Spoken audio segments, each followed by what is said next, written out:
Cool. Let's dive into the Fasano paper.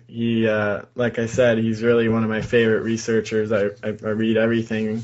I've read, I think, everything that he's published, and I was really excited to see a new paper come out. It just came out, I don't know, 23rd of November, I think. It's called Leaky Gut and Autoimmune Diseases, and it was the clinical review of allergy and immunology. I just posted a link to it on Twitter, twitter.com/Chris Kresser, this morning because I tweeted about it yesterday. But as I said before, Fasano is a bit of a pioneer in the field of leaky gut and autoimmune disease. He's the one who's really established, in the scientific literature at least, this connection between leaky gut and autoimmunity. And we're going to talk about this more detail, but I also wrote about this in my series on diabesity and the connection between the gut and diabetes and obesity. But his view is actually that you can't even develop autoimmune disease without a leaky gut. And I'll explain more about that in a second. But first, um, I want to talk about some of the more conventional theories about autoimmunity, or maybe I should say more traditional or recent views on autoimmunity, because I don't know that they're exactly conventional. But early on, after autoimmune disease was discovered, most people thought that they were associated with viral and bacterial infections. And in fact, there is a school of thought still today that believes that there is no such thing as autoimmunity, and that all autoimmune diseases are actually infectious disease and infections that we may not be able to detect with our methods of testing at this point. Yeah, so there's a whole group of people who believe that autoimmune disease doesn't exist, and that all autoimmune diseases are actually infectious diseases, and they may be infections that we can't detect with our current method of testing. I think there's a microbiologist named Paul Ewald. I might be getting his first name wrong, but I think that's what he believes, and there are a number of different groups that believe that. But the connection between a non-self antigen like bacteria or virus and autoimmune disease is often explained by a mechanism called molecular mimicry.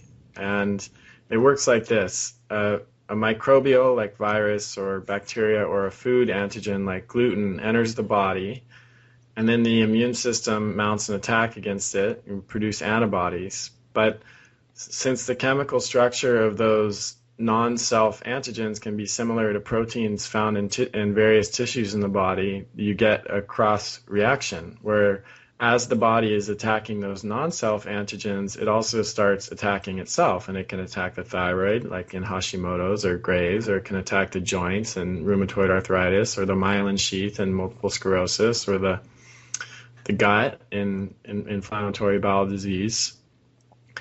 And animal studies have confirmed that molecular mimicry is part of the autoimmune process. But here's the interesting thing. In human studies, it appears that molecular mimicry might be the effect rather than the cause of autoimmunity. So in other words, that molecular mimicry process that I just described is only a factor in the progression of pre-existing autoimmune diseases. So that's one theory, the molecular mimicry theory, and I would say that's probably one of the most popular theory at this point.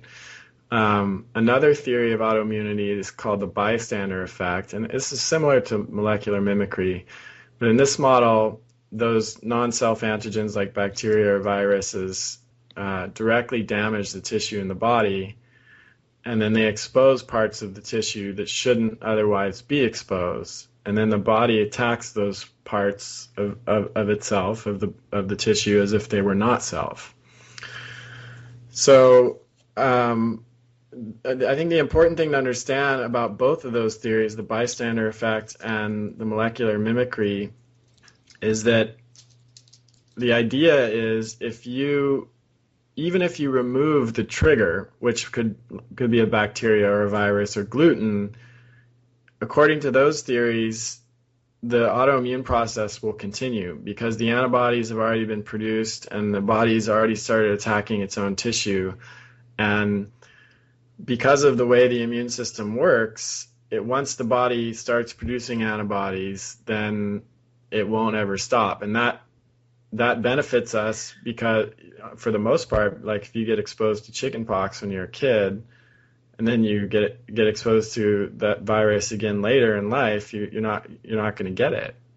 And there could be 30, 40, 50 years that pass, but the body always remembers. But according to the molecular mimicry model, that backfires on us when we're dealing with this autoimmune process. But Fasano is proposing an entirely different theory of autoimmunity that involves leaky gut as a crucial element.